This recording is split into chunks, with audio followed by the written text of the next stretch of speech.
Je suis sage-femme de profession et je suis très féministe. J'ai toujours combattu du côté des femmes. Raison pour laquelle, comme nous vivons le siècle des femmes, nous luttons pour la cause des femmes.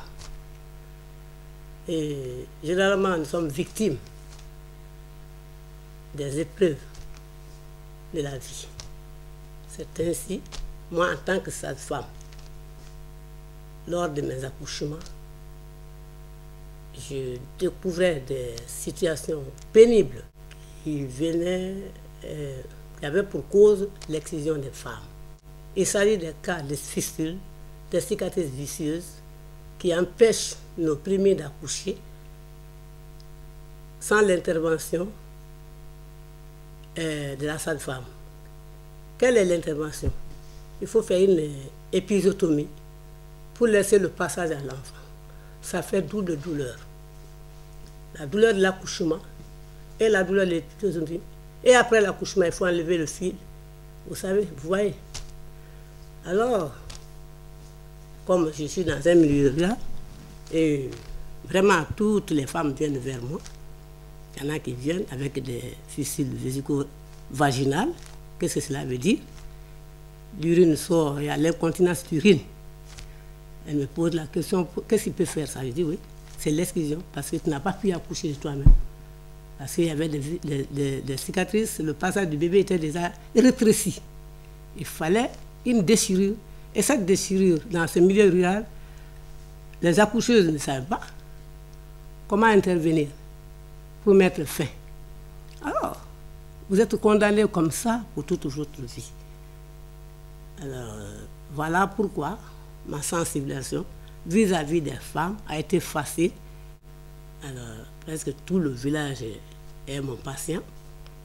Alors, à chaque consultation, et ça a été bien parce que ça a été comme un lieu de choses, de sensibilisation, parce que tout le monde vient vers moi. Alors, c'est ce qui a facilité la sensibilisation. Je parle du milieu dans lequel je vis. Les sages du village, la jeunesse du village, les sages du côté féminin et la jeunesse du côté féminin. Alors, tout le monde a été touché. Toute la couche sociale a été touchée. C'est ainsi que on a accepté de déposer les couteaux de l'excision. Et comme chaque année, je me rends à l'extérieur. Je suis allé en Suède. Pour une visite familiale, j'ai profité de l'occasion pour toucher les femmes suédoises qui luttent aussi pour la cause des femmes. Elles se sont jointes à moi. Alors, elles se sont déplacées de la Suède jusqu'à Bossou.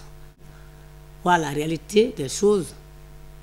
Et on a décidé de faire donner quelques subventions aux femmes pour qu'elles soient autonomes.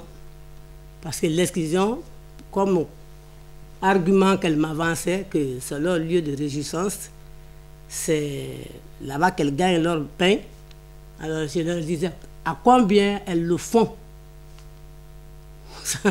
Le franc guinéen, c'est 2000 francs par tête. Elles ont reçu des paquets. Ça a été une grande joie. Alors, nous avons initié les femmes à faire la saponification, l'étang piscicole, le jardin potager, la teinture et la pâtisserie. Elles sont devenues autonomes il y a 10 ans de cela. Vous savez, dans le milieu comme ça, le murmure ne finit jamais. Comme les femmes, elles ont fait de leur mieux en les aidant, il y a un peu de calme. Et moi, je lance l'appel à la communauté internationale pour venir au secours à ces bonnes femmes qui ont eu la bonne volonté de déposer le couteau. Et je crois que on vous a chanté tout le temps qu'on dépose le couteau en Guinée. J'ai des preuves des preuves convaincantes. Nous en sommes là. En tout cas, on ne parle plus de l'excision à Bossou.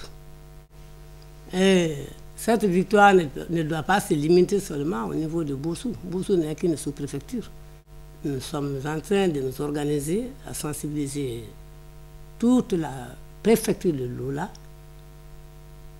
à lancer l'appel aux femmes de la préfecture de Lola et environnant de se joindre à nous pour bannir ce fléau.